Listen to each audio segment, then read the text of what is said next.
Hey, it's Cody. And Sarah. We're the Paper Flippers. Today we're sharing one of our biggest deals, a $71,000 assignment fee on a single property. So let's get into it and flip some paper.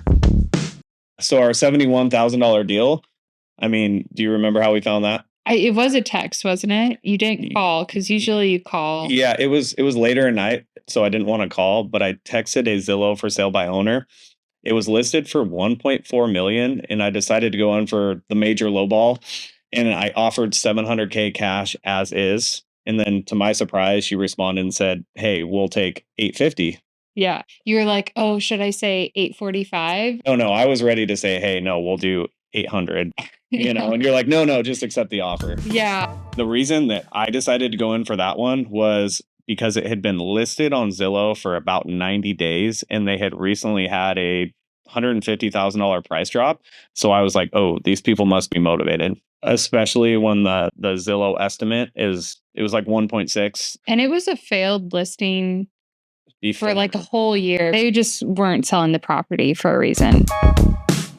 I saw it. I sent a text and I said, "Hey, I'm Cody. We are interested in your property. Would you entertain an offer around 750K cash as is? We can close quick." And she responded and she said, "Thank you so much for your offer. Let me talk it over with my husband." And I was like, wow, I was expecting more of a, screw you, but that's not what we got. So 15. An hour? at 30 minutes. 30 Yeah. I was minutes. like, there's no way they're going to accept. Yeah, it was almost more of a joke, to be completely honest. I was like, "Hey, I'm gonna lowball this person." She was kind of like, "Don't," Yeah, and I because I was mean, like, it was it was like such a nice house. It was market ready. It looked perfect on all the photos. I was like, there's no way that they're gonna yeah. accept this offer when it's like 1.6 million. So we knew that if we got it at 800, 850, even 900K, we knew it would be a big deal. So we were actually shocked when they accepted our offer. Mhm. After I got the response that they were willing to sell for 850K, I went to you and said, "Hey, I can't believe it. They're actually interested." I wrote up the contract. It was a 30-day close. We were taught to do like a low EMD. On a house like this, earnest money deposit could be as much as like $20,000. It could be closer to 100 grand. We wrote the contract out and I sent it and they signed. Was it even the next morning? Yeah, and the crazy thing is the seller, she owns a property management company and she has multiple rentals and she's sold and bought houses before and she didn't even give a complaint about $100 earnest money deposit, And which is she crazy. didn't even have any complaints about our contract. Yeah. Literally just sent it out. It was one of our easiest signings. And he even offered to pay closing costs, which wholesalers normally sign that the buyer will pay the closing costs. That's just standard. So when she said, "Hey, I'll take care of closing costs," that just made it even better. Marketing the property was the scariest part for us because we knew that we absolutely had to find a buyer to perform on this contract and make money. I tried sending it out to my friends that I knew, the investors that I knew. I tried pulling cash buyers lists. It wasn't really working because it was not a typical property that you would sell to an investor. So then I listed it on Facebook. I got a message from a guy that said, "We are extremely interested. I'm getting on the airport. Call my wife." Yeah, his wife actually didn't know that he had messaged you. Yeah. And was like, I'm really interested. I need Yeah. to talk with my husband. Mhm. And we found out later that they had actually were going to close on the property with realtors Mhm. like 6 months prior. Yeah. Yeah. This lady was so interested though. She had called me and her husband didn't even know because he was getting on an airport. He was getting on an airplane because he said he was getting on an airplane. Okay. He was really interested and he was getting on an airplane. And then his wife had called me at the same time saying how interested she was. And it was really funny. She was the nicest lady ever. I was on my way to a job in Portland from McMinnville, so it was about an hour away. And she talked to me pretty much the whole way, just asking me questions, wondering about the property because they wanted to buy it beforehand when it was on market with the realtor, like you said. Mhm. And sure enough, she said, "We can come up with the money. Let's schedule a walkthrough and let's get it going." And I was so happy. I'll never forget that day. Yeah. We hadn't gone personally to the property. It was a 4.5 hour drive, and that's why we hadn't gone yet. Drive was the craziest part of the whole deal. We had to go over a pass, and there was a couple feet of snow. It was a blizzard. we were supposed to technically have chains on our car to go Mhm. over this pass, but I remember saying, "We're gonna get there or we're gonna die trying," because I was not willing to lose the deal over a little bit of snow. We were slipping and sliding and nobody was on the road, and I was scared, Yeah. but we made it. Yeah. We made it, and sure enough, it paid off because obviously we got the deal, and if we wouldn't have driven there, we probably wouldn't have.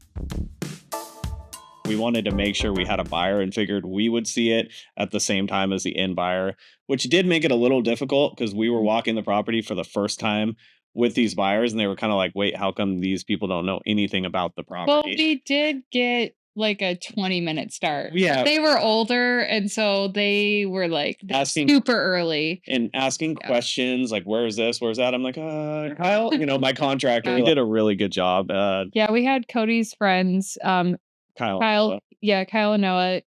Kyle's a contractor, and so we figured we'd have them there in case there's anything like funny. We just want to make sure the house was solid. It was really funny though because the buyers, my friend is like 21 years old, and the buyers like didn't believe that he was even a contractor. They were like asking, "What's your business name? Who are you?" Because my friend doesn't look, he doesn't look like a big contractor, but he knows his stuff, so he really helped us. Yeah, a lot. he did.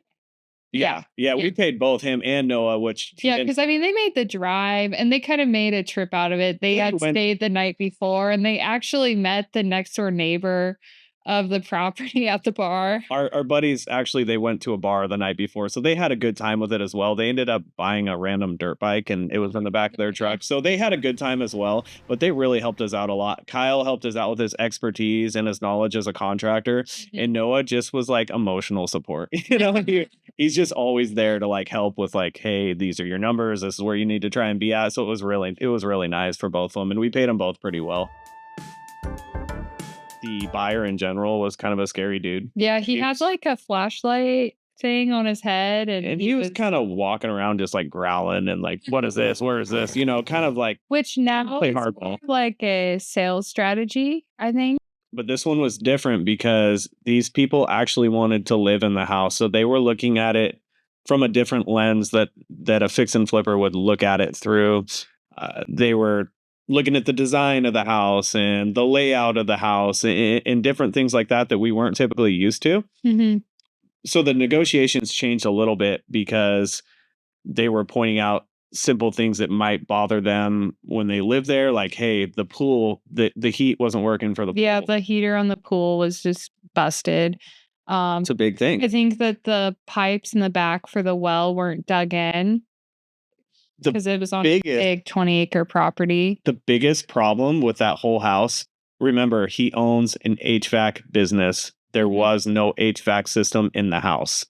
And to put that system in the house, he was saying it would be about $50,000 to do all that, to get it done the correct way. So that was their biggest argument for price. And I couldn't argue that either because I understand. I'm not going to argue with the man that owns the HVAC Yeah, it's business. weird to have like such a huge house Mhm. and then have no HVAC system, Well- and then it's on a concrete slab. Well, and there's little cadet heaters. This was pretty much a mansion, and there was cadet heaters in there rather than an HVAC system, and it was really odd. But that was one of the reasons we dropped the price a little bit because he did have a good point there. It was funny because he was trying to play hardball, and the wife was more like, "Oh, we love this, and we can't wait." And he's like, "I don't know, what is this?" And she'd be like, "Todd," like, it was really funny. And then when we went to sign the paperwork in general, he was like, "I'm gonna show this to my attorney," and she's like, "Oh, stop it, Todd." It was really funny, honestly. She was the nicest lady, and really, they both were extremely nice. We love them to this day. We talk to them every now and then. They're great people. They both are. So for the negotiation, they wanted us to drive to their office. Yeah, he owned an HVAC company, so we went. It was just about a mile down the road, and I went up into his office. It was really intimidating. It was his business that he owned in his office, sitting there with just him and I, and it was really scary at first. But then Nicole showed up, and she, made me feel a little bit more comfortable because every time he tried to scold me, she would like scold him. So it was nice, but the negotiations were intimidating because he was trying to lowball me, to be completely honest. He's a nice guy, and I'm not trying to say anything bad about him, but he was trying to get as good of a price as he could. And of course, why wouldn't he? but I stood firm and I told him, I have other offers. This is the lowest I'm willing to go. If you don't want it, I understand. Yeah, because we still had time on our contract. We could still do more walkthroughs. Yeah, and I had interested buyers, so Yeah. we weren't obviously I wanted him to sign with us, but I was willing to play hardball, to see if he really was motivated to take it. And sure enough, he said, "We will take that price." He didn't want to lose out on it, Mm. and it all worked out. It was a win-win for everyone. About a week passed by and we were excited. We were preparing for closing. Mhm. We were really telling all of our friends and family, "Hey, we're making $71,000." We were proud, Yeah. and so we were excited. I was working, I was installing cabinets in an apartment all by myself, and I got the email, the big surprise that said, "Hey, Cody, just want to let you know that we cannot close this property because there is a $30,000 dispute going on between the seller and the original contract holder because the seller bought this property via seller finance and the contract holder was saying that she owed $30,000 more than what she owed. So there was a dispute and it was going to be an ongoing court battle. So our whole deal fell apart. We didn't know what to do. At that moment, we thought it had fallen apart. We Yeah. were like, we thought everything was good to go. And then we got that email and we were just like, Yeah. what do we do now? But wholesaling, you have to problem solve. Yeah, we started to problem solve. I messaged the escrow agent back and said, "Hey, what can we do?" She said, "I can't do anything. I can't help you. I'm mutual in this." And I said, "I Yeah. understand." And so then I messaged a seller and said, "Hey, what can we do about this?" She said, "I'm sorry, but I can't close when I'm paying an extra $30,000 than what I thought." And I said, "Well, how about this? Why don't we split that 30,000 and let's move forward?" She said, "I'm sorry, I I can't." can't make $15,000 Oh, work. yep. And then so I went to the buyers and I said, "Hey, is there any way we could move around the numbers a little bit and you guys pay an extra 15,000 or something like that?" We were just trying to problem solve. And they said, "I'm sorry." Yeah, just because of the 50,000 bid for that HVAC system, Mm, it just wouldn't make sense for them to pay. exactly. Legally, she would need to come up with that 30K. Mhm. We could have enforced it. It could have been a court battle, At the end of the day, the seller is in a legally binding contract and she's signed to close. and that there would be no liens. It wasn't even really a lien, it was the fact that she owed 30,000 more than what she had thought or wanted, but that was still her obligation to pay off the original contract holder. But I had friends telling me, "Look, you need to text her and say or call her and say you need to close. It's your obligation. You're in a legally binding contract or else we will sue you." Mhm. And I tried it for a second. I told her, I said, "Hey, you do understand that this could get ugly if you don't close." And I tried to play the hardball, but I guess like the good in like us, like I didn't feel right about it. This lady was going through a hard time. She was getting a divorce. I mean, and we got such a great discount on the property to Yeah. begin with that we're like, do we really want to do like a never-ending court battle over Yeah. $30,000? Cody and I talked it through and like, how can we make it so we close so that this deal doesn't fall apart? Mhm. Let's just pay 30,000. Let's just take it out of our assignment fee. Yeah. And It then our assignment fee goes from 71 to or 70 to 41. 71 to 41. Yeah. Really, it was tough because at the beginning we thought we were gonna make 100K. And then Yeah. it went to 71K, and now we're like, well, I guess it's 41. But at the end of the day, we both were like, "Hey, we can get more deals." And that's the biggest lesson of all of this is we can always get another deal and we can make it up. Don't dwell on losing a little bit of money on a deal, just close it and keep moving. So Mhm. we made 41,000. We were happy. And sure enough, we made it up 3 weeks later. We closed a $30,000 deal and ended up making 71,000 anyways. Yeah. Yeah. I mean, everyone was so happy. I mean, you want a good relationship with your buyers, and our buyers like loved us. And Mhm. they're people that will want to buy more properties in the future. And so you just can't get held up on that number and you just want everything to be as smooth as possible. Yeah. At the end of the day, uh we didn't necessarily want to screw anybody over. She had kids. Mhm. They were going through a hard time. We knew we were going to still make $41,000. Everybody was happy. Let's just eat the bullet. And Yeah. a court case, I mean, it's just but and the part that really got us kind of like feeling that we wanted to go that route was that she did agree to pay all the closing costs. So, I mean, technically, we probably would have won in court.